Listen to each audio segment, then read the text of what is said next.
क्योंकि दर्शक भी जिसका इंतजार कर रहे थे वो आंकड़ा आ गया है। News 24 today's Chanakya analysis.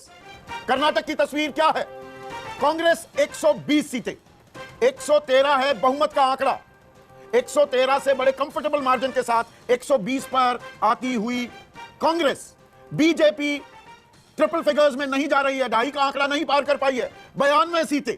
और जेडीएस जिसका अभी हम जिक्र कर रहे थे, 37 सीटें पिछली बार जीती थी, किंग मेकर की भूमिका में थी, 12 सीटों पर सिमटती हुई। और इसका क्या साफ फायदा कांग्रेस को मिलता दिखाई दे रहा है, अन्य के खाते में कुछ नहीं आता दिख रहा है। तो 120 सीटें, और यहां पर फिर मैं एरर मार्जिन की बात अंडरलाइन करना चाहूंगा, +-11, तो 109 सीटें, कम से कम 109, यानी कि बहुमत के आंकड़े से 4 दूर। और ज्यादा से ज्यादा 131 सीट भी छू सकती है कांग्रेस पार्टी। बीजेपी ज्यादा से ज्यादा 103, अपने पिछली बार के आंकड़े से 1 सीट कम, और कम से कम 81 सीटों पर भी जा सकती है। 80 के नजदीक भी बीजेपी सिमटती दिखाई दे सकती है। और जेडीएस 12 सीटों पर है, वो ज्यादा से ज्यादा अगर ऊपर भी जाती है तो वो 20 का आंकड़ा होगा। और वहां पर अब क्या हम थोड़ा फर्मली यह बात कह सकते हैं कि जेडीएस का बुरा प्रदर्शन कांग्रेस को फायदा करता दिखाई दे रहा है। लेकिन अभी भी कहीं ना कहीं अबे मेरी सुई इस बात पर अटकी हुई है कि 3% का अंतर पर सीटों में यहां पर 28 सीटों का अंतर दिख रहा है। जब जिस चुनाव का हवाला देके आप अपनी बात कह रहे हैं, उस वक्त जनता दल सेकुलर ने अच्छा प्रदर्शन किया था।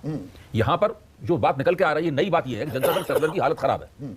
उस हालत में कांग्रेस का जो सीटों का कन्वर्जन रेट है वो बढ़ जाता है। जो पहले खराब था कन्वर्जन रेट, वो कन्वर्जन रेट यहां पे अच्छा हो जाता है। 3% वोटों के अंतराल से वो कांग्रेस को 120 सीटें दे रहे हैं, जो कि पिछले चुनाव के परिप्रेक्ष्य में देखें तो कम मिलनी चाहिए थी सीटें। इसका मतलब यह है कि जो कांग्रेस के लिए फोर्स मल्टीप्लायर है वो जनता दल सेकुलर का खराब प्रदर्शन है, वो साफ तौर पर दिखाई पड़ रहा है। तो ये यहां पर, और ये अपने आप में त्रिशंकु विधानसभा की बड़ी आशंकाएं, और जी सीधा स्पष्ट बहुमत नहीं मिलता है। ये कर्नाटक की जनता, ये जो उनके मन की बात सामने आ रही है, स्पष्ट बहुमत। देखिए, मैं इस बात से एग्री करता था कि क्लियर मेजोरिटी आएगी, और मैं इस बात से भी एग्री करता था कि कांग्रेस की आएगी।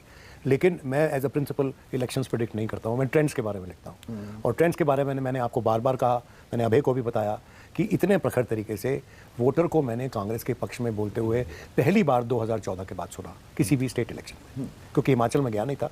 तो यहाँ पर पहली बार मैंने सुना, जैसे कि गुजरात में सुना था जो इससे पहले वाला इलेक्शन था, जहाँ राहुल गांधी ने व्यापक तौर पे कैंपेन किया था, जहाँ कांग्रेस नहीं जीत सकी थी, लेकिन उसका प्रदर्शन बहुत अच्छा रहा था। तो यहाँ पर कर्नाटक में पहली बार मुझे लोग मिले जो बोले इस बात को, और उसमें जो मेरी अपना व्यक्तिगत आकलन है कि उसमें एक महंगाई बड़ा मुद्दा था जनता के लिए, और दूसरा उसकी जो आइडेंटिटी थी, उनकी जो अपनी अस्तित्व की जो बात थी, वो एक बड़ा मुद्दा था। और तीसरा एक बड़ा मुद्दा था भ्रष्टाचार का, जो हमारा भ्रष्टाचार को और महंगाई को हमको मिला के देखना चाहिए। और उसमें बेरोजगारी का, उसमें ये तिहरी मार है, it's a triple whammy on the people of that state. और इसमें जो सबसे इंपॉर्टेंट बात निकल के आती है कि कोई भी